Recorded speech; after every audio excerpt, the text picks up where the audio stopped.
For this first front hip circle drill, we're going to tie the kids to the bar. Have them lay down on the bar and put the rope on the back part of their legs, then grab it underneath the bar and tie it on their back.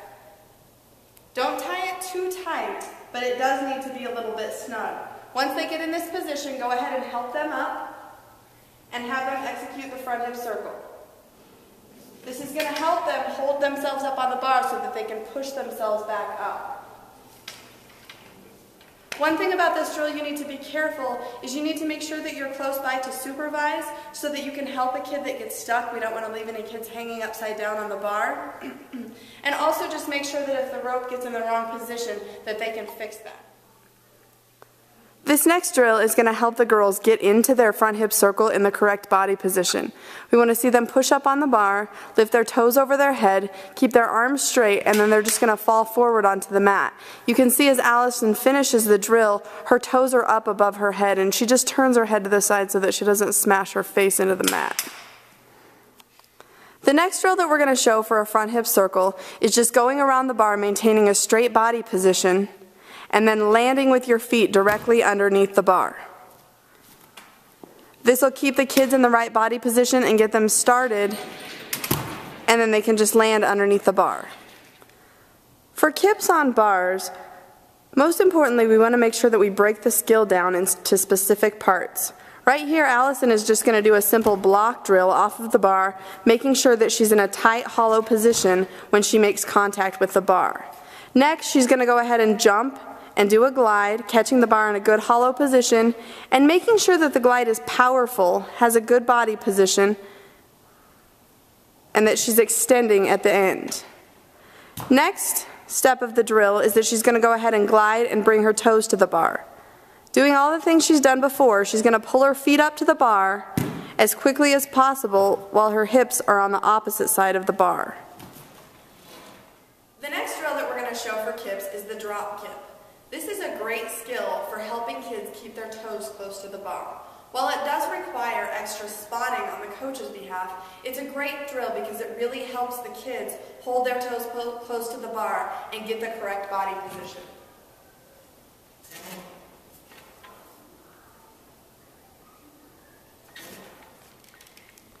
The next drill that Allison's going to do is a swing kip drill.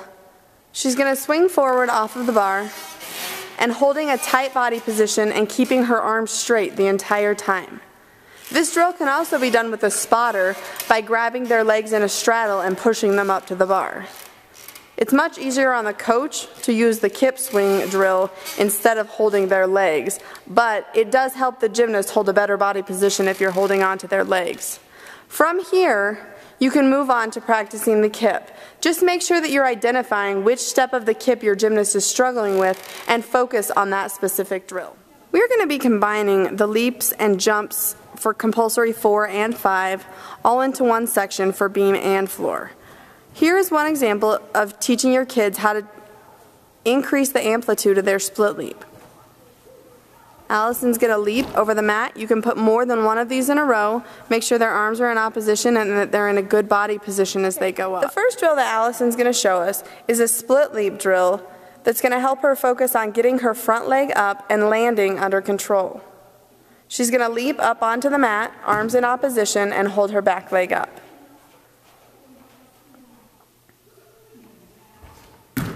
Nice. The next drill that she's going to do the same thing, only she's going to start from a kneel. And you might have your kids try this just on the floor before you have them go up to a mat. And she's going to go ahead and do the same thing. Leap up and land onto the mat, arms in opposition. Good, keeping her chest up when she...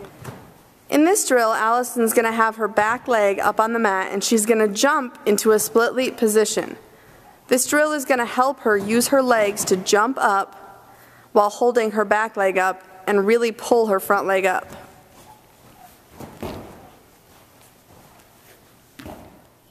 Now we're going to show a drill for the fouette. Have the girls start with their foot up on a raised surface and jump and turn and execute the fouette. Make sure when they finish they're keeping their arms by their ears and their head and chest up. For the next fouette drill, Allison's going to go ahead and do the same thing, only she's going to step into it. Just be careful when you're doing this drill that the girls aren't kicking the mat.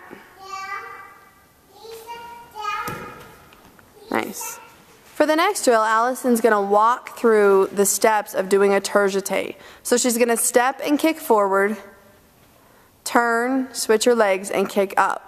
It's very important that the girls understand the plane that their body should be in while they're doing this specific skill.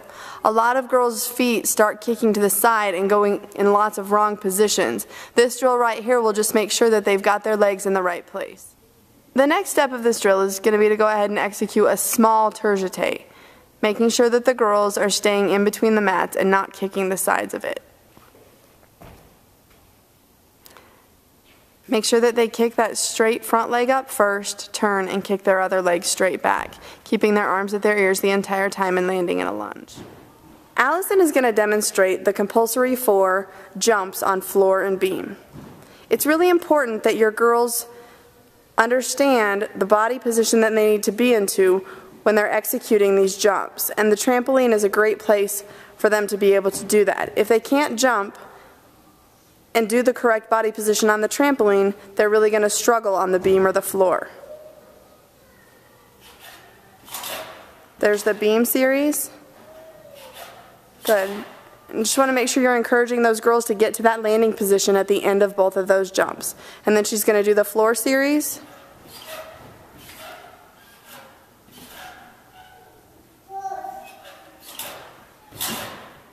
Now Allison is going to show us the beam and floor jump series for compulsory 5s.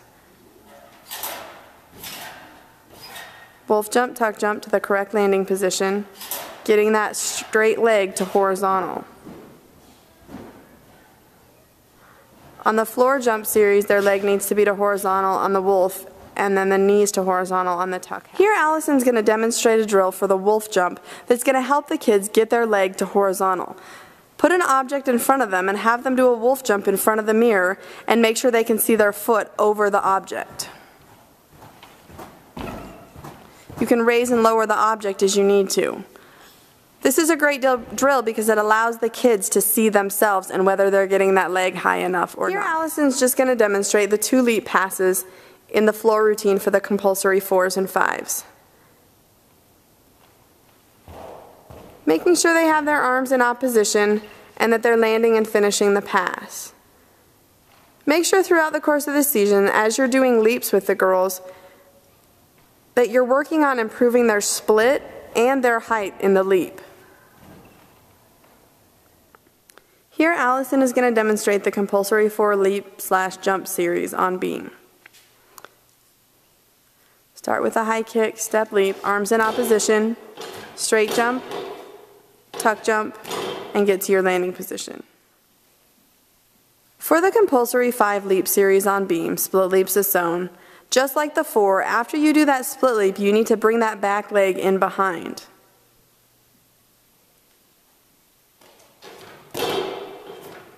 A lot of girls will travel forward out of their split leap.